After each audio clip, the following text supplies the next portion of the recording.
अगला हमारा टॉपिक है बेटा numerical integration.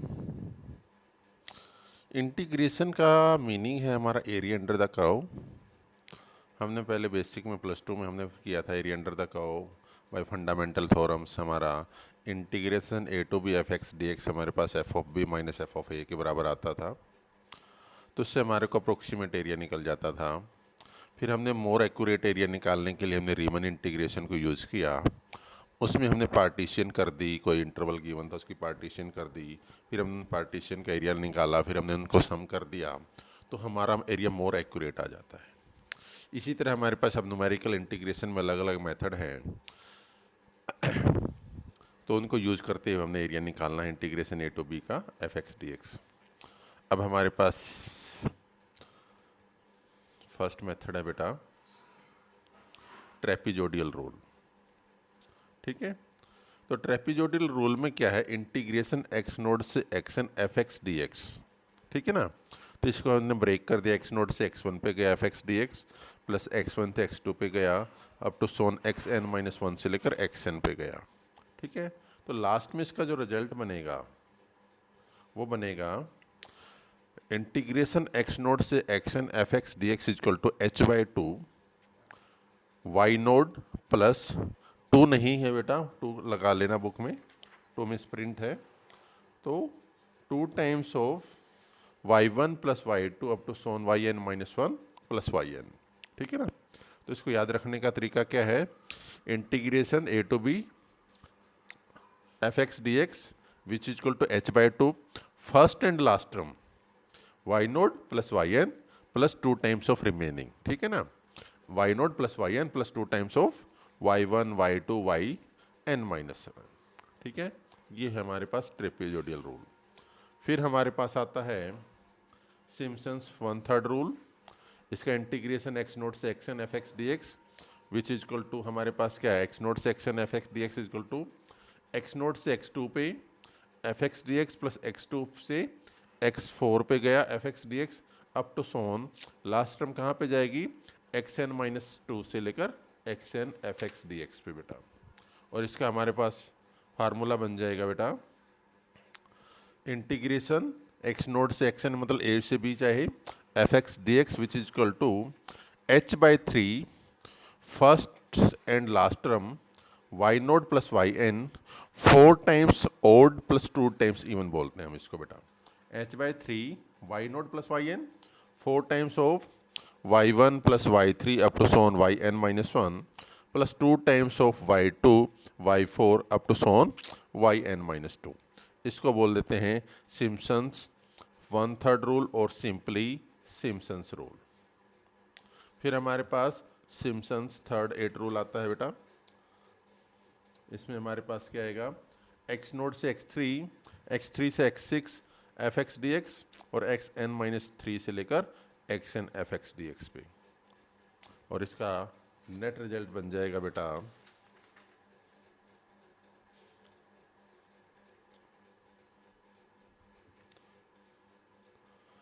3h/8 y naught 3y1 plus 3y2 plus 2y2 plus 3y4 3y5 2 times of y6 up to so on 2n-3 3n-2 plus 3n-1 up to yn। देखो first and last पे हमारे पास, देखो याद करने का तरीका मैं बता देता हूँ आपको। देखो बेटा फर्स्ट एंड लास्ट पे हमारे पास क्या कोफिशिएंट 1, बाकी पे 3।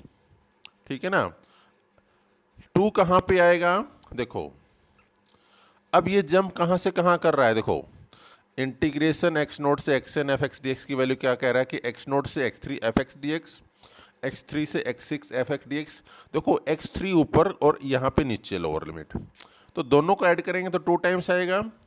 देखो 2 टाइम्स ऑफ x3 हो गया, फिर 2 टाइम्स ऑफ x6 हो गया, और इन केस यदि x6 आपका लास्ट इंटरवल बन जाता है बेटा, तो फिर x6 आपका एक बार आएगा, 2 बार नहीं आएगा। तो यहाँ पे आपका जो 2 आ रहा है वो आपके पास 3 के मल्टीपल पे आएगा, y3 पे आएगा, y6 पे आएगा, y9 पे आएगा। लेकिन इन केस यदि वो लास्ट टर्म बनती है तो फिर वहां पे सिंगल आएगा बेटा। फिर आता है बेटा वेडल्स रूल। वेडल्स रूल्स में हमारे पास जो ब्रेक है, जो जंप लगता है 6 पे लगता है। x0 से x6 पे गई, x6 से x12 पे गई, अप टू सोन लास्ट हमारा xn-6 से xn f(x) dx। तो हमारा इसका फार्मूला हो जाएगा 3h/10 y0। अब आपने क्या करना है, देखो y1, y2, y3, y4, y5, y6, y7 up to सोन, ये हमारा yn तक चला जाएगा। अब बेसिकली देखो y, इसको याद करने का तरीका क्या है, y0 का कोफिशिएंट क्या है 1, ठीक है ना। तो y1 का क्या है 5। तो टोटल यदि कोफिशिएंट को हम डिजिट को करें, याद करने का तरीका, तो हमारा 15 बना, अगला 16 बना। तो हमारे कॉलेज के सामने क्या है 15 सेक्टर, अगला क्या है 16 सेक्टर। तो 15 16 15 16 15 16 15 16 चलता रहेगा। लेकिन चेंज कहाँ पे आएगा, जहाँ पे y6 है, मतलब 6 के मल्टीपल में है, y6 2 आएगा, y12 2 आएगा, y18 2 आएगा।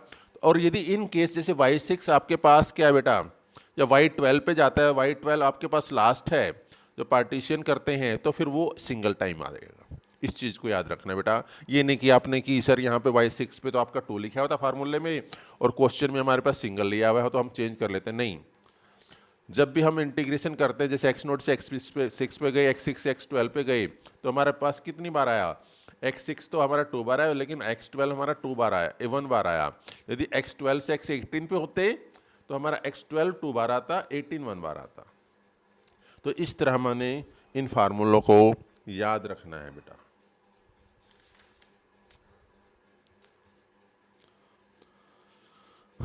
अब हमारे पास है use trapezoidal rule to compute the integration 0 to 1 dx upon में x+1 using 6 interval, compare it with the actual value. तो यहाँ पे हम उसने कहता कि 6 इंटरवल n की वैल्यू 6 होगी बेटा, x0 हमारे पास 0 है और x6 हमारे पास 1 है। h होता है b-a/n, ठीक है ना।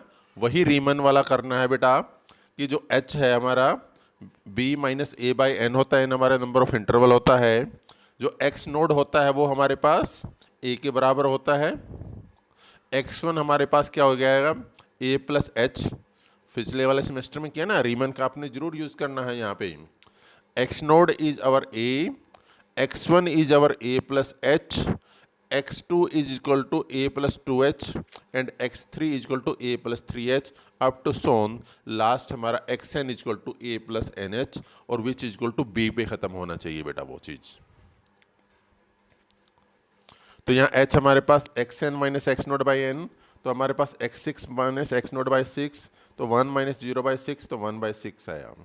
तो इसमें हमने क्या किया, f(x) हमारा 1/1 प्लस x+1 है, तो हमारे पास क्या x की वैल्यू क्या है 0, 1/6, 1/3, 1/2, फिर एक टर्म मिसिंग थी बेटा बुक में, वो 4/6 आ जाएगी उसकी वैल्यू, फिर 5/6 और फिर 1, ठीक है। तो इसकी जगह हम f(x) की वैल्यू क्या आ जाएगी यहाँ पे डाली तो 0 के नीचे क्या हो गया, देखो बेसिकली जो 0 है ऊपर वो x0 की वैल्यू है, 1/6 x1 की वैल्यू है, 1/3 x2 की वैल्यू है, फिर 1/2 x3 की, x4, x5, x6। तो उसके कोरस्पॉन्डिंग y0 हमारे पास क्या 1, y1 क्या आया फंक्शन में डाली 0.8571, 1/3 पे कोरस्पॉन्डिंग क्या है y2 क्या है 0.75, फिर हमारे पास 0.0667, फिर 3/5 की वैल्यू लगा देना और फिर हमारे पास 0.6 आएगी, फिर 0.54 एंड 0.3। तो बाय ट्रेपेजोइडल रूल फार्मूला लिखना बेटा कि dx/x+1 h/2 first and last, हमारे पास यहाँ पे लास्ट क्या हो जाएगी y6, y0 प्लस y6, ठीक है ना। और रिमेनिंग हमारा 2 टाइम्स एक टर्म मिसिंग थी तो यहाँ हमारा चेंज आएगा बेटा, तो वैल्यू 0.6948 आ रही है। और यदि हम एक्चुअल में डिवाइड करते हैं तो हमारे पास क्या है, लॉग में है हमारे पास, डेरिवेटिव ऊपर पड़ा तो लॉग लग जाता है, upper limit minus lower limit करी तो हमारा आंसर 0.6931 आता है। तो इसको हमने माइनस किया एब्सोल्यूट एरर निकालने के लिए, तो हमारे पास वो 0.0017 आ रहा है। क्लियर। अगला है हमारे पास कैलकुलेट 0 से 4 under the root of 16 minus x³ dx by the trapezoidal rule using the 8 ordinate.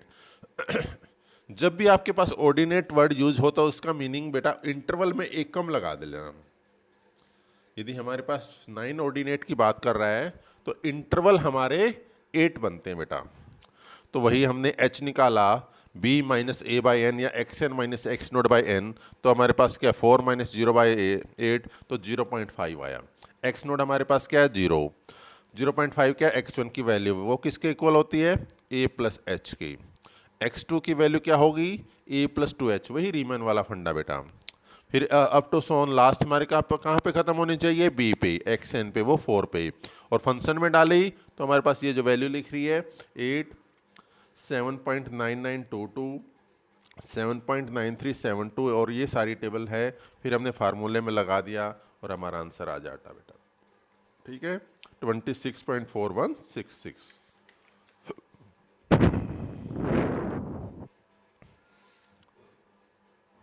Next है बेटा compute 0 to 1 x upon x cube plus 10 dx with the 9 ordinate by the Simpson's 1/3 rule. तो 9 ordinate है तो हमारा interval क्या 8, तो h हमने निकाला b minus A by a n हमारा, तो हमारे पास 1/8 वो आया 0.125। हमने यहाँ पे किया टेबल बनाई, पहले x नोट की वैल्यू, फिर x1 की, फिर x2 की, फिर x3 की, फिर x4 की, फिर x5, फिर x6। तो हमने इसके कोरोस्पोंडिंग फंक्शन f(x) की निकाल दी। तो फंक्शन में क्या होता है वो पहली वैल्यू y नोट की है, अगली वैल्यू y1 की है, फिर y2 की, फिर y3 की, फिर y4, y5 अप टू सोन। तो हमारे पास क्या है सिम्पसन्स 1/3 का रूल लिखा बेटा, h/3 first and last 4 times odd plus 2 times remaining, और उसकी वैल्यू डाल दी, कैलकुलेट किया तो हमारा 0.0481 आ रहा है। इसी तरह अगला है बेटा हमारा evaluate log 2 with base e from 0 to 1 x upon 1 plus x के dx using the Simpson's 1/3 rule by dividing the range of the integration into 4 part. Also find the error. तो यहाँ पे उसने 4 इंटरवल में बोला है, तो n की वैल्यू हमारे पास क्या हुई 4, x नोट क्या है 0, xn क्या है 1, h हमारे पास क्या है b minus A by N, तो हमारा 0.25 आया बेटा। फंक्शन में डाला, पहले तो हमने वाई एक्स की corresponding x node x1, x2, x3, x4 की वैल्यू निकाली, उसके corresponding Y node y1, y2, y3, y4 की वैल्यू निकाली बेटा। तो इसमें हमारे पास क्या है 2 पे जंप होता है,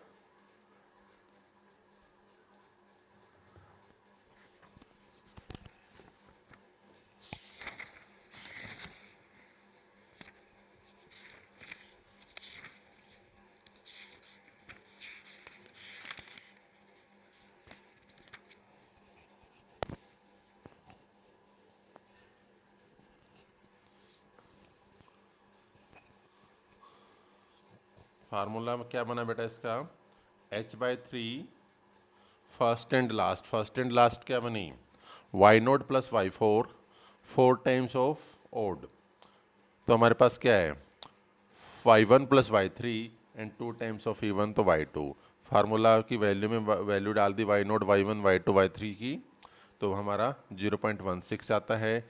एक्चुअल कैलकुलेट करते हैं तो हमारे पास वो 0.6992 बनता है। ठीक है, और एरर हमारे पास 0.539 बनता है बेटा। एग्जाम्पल नंबर 5 है log x with base e 4 से लेकर 5.2 तक, और बाय सिम्पसन्स 1/3 रूल और वेडल रूल से। तो हमने तो डिवाइड द रेंज, हमारे पास जो इंटरवल था a to b 4 से लेकर 5.2 तक है बेटा, उसको 6 इक्वल इंटरवल में ब्रेक कर देना है। तो हमारे पास क्या है 5.2 से लेकर -4 डिवाइडेड बाय 6, तो वो क्या आया 0.2 आया। तो हमने वही x की वैल्यू f(x) की value x node x1 x2, देखो स्टार्टिंग आपकी a से ही होनी है, देखो 4 से ही शुरू हुआ, एंड कहाँ पर है 5.2 पे। इसको हम a और b बोलते हैं, a से शुरू होना और b पे ख़त्म हो जाना चाहिए, और सभी की जो लेंथ है ना, सभी इंटरवल की जो लेंथ है वो सेम रहनी चाहिए बेटा। उसके corresponding y node y1 y2 y3 y4 y6 आपने निकाल ली। फार्मूला लिखा आपने सिम्पसन्स 1/3 रूल का, तो क्या आएगा h/3 first and last y naught plus y6 4 times और 2 टाइम्स C1 कैलकुलेट किया तो 1.8278 आ रहा है बेटा। और इसी तरह हमारे पास